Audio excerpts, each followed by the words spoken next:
ನಮಸ್ಕಾರ. ಬ್ರಿಟಿಷರು ಭಾರತದಿಂದ ಅಪಾರ ಸಂಪತ್ತನ್ನು ಹೊತ್ತೊಯ್ದರು ಅನ್ನೋದು ನಮಗೆಲ್ಲರಿಗೂ ತಿಳಿದಿರೋ ವಿಚಾರ. ಆದರೆ ಈ ಸಂಪತ್ತಿನ ಸೋರಿಕೆ ಕಥೆ ಶುರುವಾಗಿದ್ದು ಅವರಿಗಿಂತಲೂ ಮುಂಚೆನಾ? ಹೀಗೊಂದು ಪ್ರಶ್ನೆ ಬರುತ್ತೆ. ಇವತ್ತು ನಾವು ಇಂಡಿಯಾ ಫ್ಯಾಕ್ಟ್ಸ್ ಪ್ರಕಟಿಸಿದ ಒಂದು ಲೇಖನದ ವಾದಗಳನ್ನು ಒಮ್ಮೆ ನೋಡೋಣ.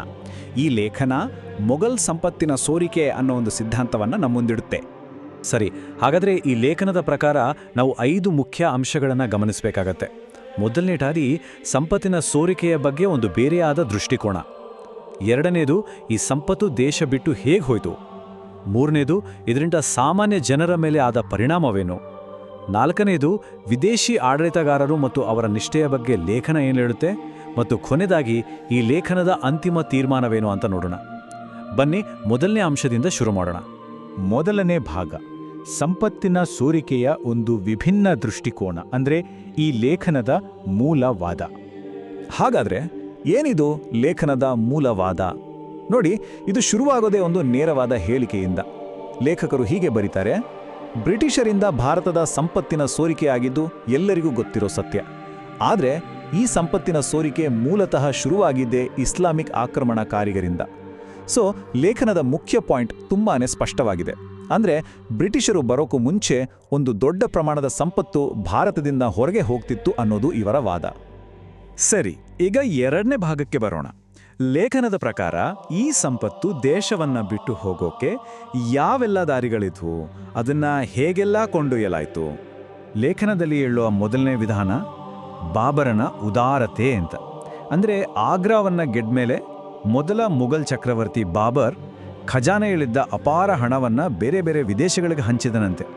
ತನ್ನ ವಾದವನ್ನು ಸಪೋರ್ಟ್ ಮಾಡೋಕೆ ಲೇಖನ ಬಾಬರ್ ನಾಮದಿಂದ ಒಂದು ಸಾಲನ್ನ ಉಲ್ಲೇಖಿಸುತ್ತೆ. ಬಾಬರ್ ಹೀಗೆ ಬರೆದಿದ್ದಾನೆ: ಸಮರ್ಖಂಡ್, ಖುರಾಸಾನ್, ಕಾಶ್ಗರ್ ಮತ್ತೆ ಇರಾಕ್ನಲ್ಲಿರೋ ನಮ್ಮ ಸಂಬಂಧಿಗರಿಗೆ ಉಡುಗೊರೆಗಳನ್ನು ಕಳಿಸಲಾಯಿತು. ಹಾಗೇನೆ ಮಕ್ಕಾ ಮತ್ತು ಮದೀನಾಗೆ ಕಾಣಿಕೆಗಳು ಕೂಡ ಹೋದುವಂತ. ಇಲ್ಲಿ ಗಮನಿಸಬೇಕಾದೇನು ಅಂದ್ರೆ, ಈ ಹಣ ಎಲ್ಲಿಗೆ ಹೋಯ್ತು ಅನ್ನೋದನ್ನ ಎಷ್ಟು ನಿಖರವಾಗಿ ಹೇಳಲಾಗಿದೆ ಅನ್ನೋದು. ಇನ್ನು ಎರಡನೇ ವಿಧಾನ ಅದೇನಪ್ಪ ಅಂದರೆ, ಸರ್ಕಾರವೇ ದುಡ್ಡು ಕೊಟ್ಟು ಕಳಿಸ್ತಿದ್ದ ಹಜ್ ಯಾತ್ರೆಗಳು. 1573ರಲ್ಲಿ ಅಕ್ಬರ್ ಗುಜರಾತ್ ಗೆದ್ದ ಮೇಲೆ ಇದು ಶುರುವಾಯಿತಂತೆ. 1576ರಲ್ಲಿ ಒಂದು ಯಾತ್ರಾ ತಂಡಕ್ಕೆ ಬರೋಬ್ಬರಿ 6 ಲಕ್ಷ ರೂಪಾಯಿ ದೇಣಿಗೆ ಕೊಟ್ಟು ಕಳಿಸಿದ್ರು. ಈಗ 6 ಲಕ್ಷ ರೂಪಾಯಿ ಅಂದರೆ ಆ ಕಾಲಕ್ಕೆ ಎಷ್ಟು ದೊಡ್ಡ ಮೊತ್ತ ಅಂತ ಗೊತ್ತಾಗಬೇಕಾದ್ರೆ ಆಗಿನ ಸಂಬಳಗಳನ್ನ ಒಮ್ಮೆ ನೋಡಿ. ಒಬ್ಬ ಕ್ಷೌರಿಕನಿಗೆ ತಿಂಗಳಿಗೆ ಸಿಗ್ತಾ ಇದ್ದಿದ್ದು ಕೇವಲ 50 ಪೈಸೆ. ಒಬ್ಬ ರಥದ ಸಾರಥಿಗೆ 3 ರೂಪಾಯಿ 50 ಪೈಸೆ. ಎಲ್ಲಿ 50 ಪೈಸೆ, ಎಲ್ಲಿ 6 ಲಕ್ಷ ರೂಪಾಯಿ. ಈ ಹೋಲಿಕೆಯಿಂದ ಆ ಮೊತ್ತ ಎಷ್ಟು ದೊಡ್ಡದಿತ್ತು ಅಂತ ಊಹಿಸ್ಬೋದು. ಮೂರನೇದು, ಔರಂಗಜೇಬನ ಖರ್ಚು ವೆಚ್ಚಗಳು.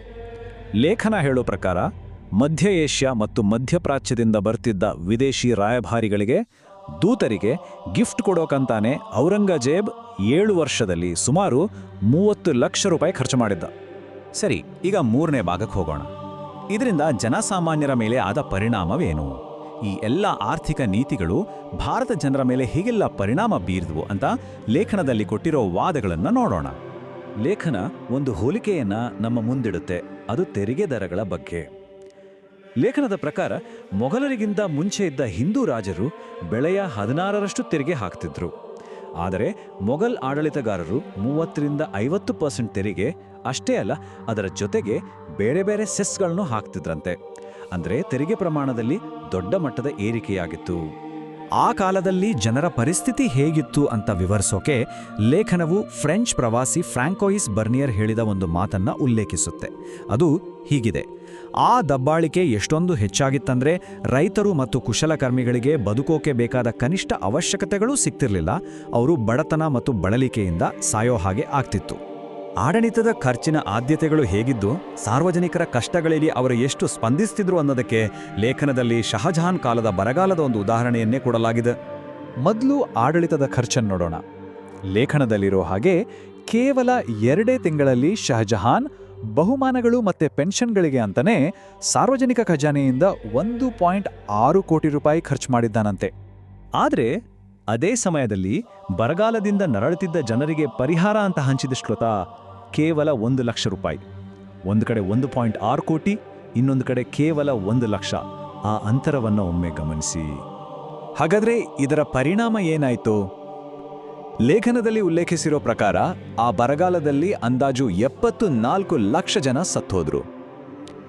ಈ 3 ಸಂಖ್ಯೆಗಳು ಅಂದರೆ 1.6 ಕೋಟಿ, 1 ಲಕ್ಷ ಮತ್ತು 74 ಲಕ್ಷ ಸಾವು ಇವು ಒಟ್ಟಿಗೆ ಸೇರಿ ಅಂದಿನ ಪರಿಸ್ಥಿತಿಯ ಒಂದು ಭಯಾನಕ ಚಿತ್ರಣವನ್ನೇ ಕಟ್ಟಿಕೊಡ್ತವೆ. ಮುಂದಿನದು 4ನೇ ಭಾಗ, ವಿದೇಶಿ ಆಡಳಿತಗಾರರು, ವಿದೇಶಿ ನಿಷ್ಠೆಗಳು. ಇಲ್ಲಿ ಮೊಘಲರ ಸಾಂಸ್ಕೃತಿಕ ಮತ್ತು ರಾಜಕೀಯ ಗುರುತಿನ ಬಗ್ಗೆ ಲೇಖನ ಏನು ವಾದ ಮಾಡುತ್ತೆ ಅಂತ ನೋಡೋಣ. ಲೇಖನ ಏನು ಹೇಳುತ್ತೆ ಅಂದರೆ ಮೊಘಲ್ ಆಸ್ಥಾನ ಸಾಂಸ್ಕೃತಿಕವಾಗಿ ಭಾರತದಿಂದ ದೂರವೇ ಉಳಿದಿತ್ತು ಅಂತ. ಇದಕ್ಕೆ ಕೆಲವು ಕಾರಣಗಳನ್ನು ಕೊಡುತ್ತೆ. ಉದಾಹರಣೆಗೆ ಆಸ್ಥಾನದ ಭಾಷೆ ಫಾರ್ಸಿಯಾಗಿತ್ತು, ಅಂತಃಪುರದಲ್ಲಿ ಟರ್ಕಿಕ್ ಭಾಷೆ ಮಾತಾಡ್ತಿದ್ರು. ಅಷ್ಟೇ ಅಲ್ಲ, ಮಧ್ಯ ಏಷ್ಯಾ ಮತ್ತು ಪರ್ಷಿಯಾದಿಂದ ಬಂದಿದ್ದ ಶ್ರೀಮಂತರಿಗೆ ಹೆಚ್ಚು ಪ್ರಾಮುಖ್ಯತೆ ಕೊಡ್ತಿದ್ರು, ಆದರೆ ಭಾರತದಲ್ಲೇ ಹುಟ್ಟಿ ಬೆಳೆದಿದ್ದ ಅವರದೇ ವಂಶಸ್ಥರನ್ನ ಕೀಳಾಗಿ ನೋಡ್ತಿದ್ರು ಅಂತ. ಕೊನೆಗೆ ಭಾರತ ದೇಶದ ಬಗ್ಗೆಯೇ ಒಂದು ರೀತಿಯ ಅಸಡ್ಡೆ ಇತ್ತು ಅಂತಲೂ ಲೇಖನದಲ್ಲಿ ಹೇಳಲಾಗಿದೆ. ಈ ಮನೋಭಾವಕ್ಕೆ ಸಾಕ್ಷಿಯಾಗಿ ಲೇಖನದಲ್ಲಿ ಬಾಬರನ ಒಬ್ಬ ಸೇನಾಧಿಪತಿ ಹೇಳಿದ್ದು ಅಂತ ಒಂದು ದ್ವಿಪದಿಯನ್ನ ಉಲ್ಲೇಖಿಸಲಾಗಿದೆ. ಅದು ಹೀಗಿದೆ: ನಾನು ಸಿಂಧು ನದಿಯನ್ನ ಸೇಫ್ ಆಗಿ ದಾಟ್ಬಿಟ್ರೆ ಮತ್ತೆ ಹಿಂದೂಸ್ತಾನ್ ಕಡೆ ತಿರುಗಿ ನೋಡೋ ಆಸೆ ಪಡೋ ಮೊದಲು ನನ್ನ ಮುಖಕ್ಕೆ ನಾನೇ ಮಸಿ ಬಳ್ಕೋತೀನಿ. ಇದು ಭಾರತದ ಬಗ್ಗೆ ಅವರಿಗಿದ್ದ ಆಳವಾದ ಅಸಡ್ಡೆಗೆ ಸಾಕ್ಷಿ ಅಂತ ಲೇಖನ ಪ್ರತಿಪಾದಿಸುತ್ತೆ. ಸರಿ, ಈಗ ನಾವು ಕೊನೆಯ ಭಾಗಕ್ಕೆ ಬಂದಿದ್ದೇವೆ, ಲೇಖನದ ಅಂತಿಮ ತೀರ್ಪು. ಹಾಗಾದ್ರೆ ಮೊಘಲ್ ಆರ್ಥಿಕ ವ್ಯವಸ್ಥೆಯ ಬಗ್ಗೆ ಈ ಲೇಖನದ ಅಂತಿಮ ತೀರ್ಮಾನವಾದ್ರೂ ಏನು, ಅದನ್ನು ಸಂಕ್ಷಿಪ್ತವಾಗಿ ನೋಡೋಣ. ಈ ಒಂದು ಅಂಕಿ ಅಂಶವನ್ನ ನೋಡಿ, ಇದು ನಿಜಕ್ಕೂ ಆಘಾತಕಾರಿ. ಲೇಖನದ ಪ್ರಕಾರ ಇಡೀ ಸಾಮ್ರಾಜ್ಯದ ಒಟ್ಟು ಆದಾಯದಲ್ಲಿ 62% ಭಾಗ ಕೇವಲ 665 ರಾಜಕುಮಾರರು ಮತ್ತು ಅಧಿಕಾರಿಗಳ ಕೈಯಲ್ಲಿತ್ತು. ಇನ್ನು ಉಳಿದ ಕೇವಲ 38% ಆದಾಯ ಮಾತ್ರ ಇಡೀ ಸಾಮ್ರಾಜ್ಯದ ಮಿಕ್ಕಿದ ಜನರಿಗೆ ಸೇರ್ತಾ ಇತ್ತು. ಅಂದ್ರೆ ಸಂಪತ್ತು ಎಷ್ಟೊಂದು ಕೆಲವೇ ಜನರ ಕೈಯಲ್ಲಿ ಕೇಂದ್ರೀಕೃತವಾಗಿತ್ತು ಅನ್ನೋದಕ್ಕೆ ಇದೊಂದು ದೊಡ್ಡ ಉದಾಹರಣೆ. ಹಾಗಾಗಿಯೇ ಲೇಖನ ಕೊನೆಗೆ ಬರೋ ತೀರ್ಮಾನ ಏನಂದ್ರೆ, ಮೊಘಲ್ ರಾಜ್ಯ ವ್ಯವಸ್ಥೆ ಅನ್ನೋದು ಯುದ್ಧಕೋರ ಪರಭಕ್ಷಕರ ಒಂದು ಪರಾವಲಂಬಿ ಆಡಳಿತವಾಗಿತ್ತು. ಅವರ ಆದಾಯದಿಂದ ದೇಶಕ್ಕೆ ಹೆಚ್ಚೇನೂ ಉಪಯೋಗ ಆಗ್ತಿರ್ಲಿಲ್ಲ, ಅದು ಅನುತ್ಪಾದಕವಾಗಿತ್ತು ಅಂತ. ಇದು ಲೇಖನದಲ್ಲಿ ಬಳಸಲಾಗಿರೋ ತುಂಬಾನೇ ಕಟುವಾದ ಒಂದು ಪದ. ಹಾಗಾದ್ರೆ ಇದೆಲ್ಲವನ್ನ ನೋಡಿದ ಮೇಲೆ ಕೊನೆಯದಾಗಿ ಒಂದು ಪ್ರಶ್ನೆ ಮೂಡುತ್ತೆ. ಐತಿಹಾಸಿಕ ಮೂಲಗಳು ಮತ್ತೆ ಅವುಗಳನ್ನು ನಾವು ವ್ಯಾಖ್ಯಾನಿಸೋ ರೀತಿ ಒಂದು ಸಾಮ್ರಾಜ್ಯದ ಆರ್ಥಿಕ ಪರಂಪರೆಯ ಬಗ್ಗೆ ನಮ್ಮ ತಿಳುವಳಿಕೆಯನ್ನು ನಿಜವಾಗಿಯೂ ಹೇಗೆ ರೂಪಿಸುತ್ತವೆ ಅಲ್ವಾ?